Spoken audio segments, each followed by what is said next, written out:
ঠাকুর? না না সাহেব, আমি এই চিনি চুরি করি নাই, এটা আমার একজন দিছে, বিশ্বাস করেন। চুপ শালা, চুরি করে আবার নাটক করতেছে। আরে ভাইয়া, কি খবর আপনার? ওই তোরা থামতে কইছি না? বিশ্বাস করবেন না, একটু একটা ছুটকে আমার চিনি চুরি করে ভাগতাছিল। এই সাহেব আমার এই চিনিটা দিছিল, বিশ্বাস করেন আমি আপনি গোটা নেই নাই। আবার মিথ্যা কথা বলস? মফিজ সারো রে। হি হি, ওকে।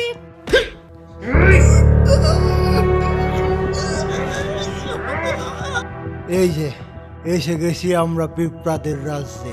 তোর মামারা যাবার পর কিছু বছর আমি এখানে ছিলাম।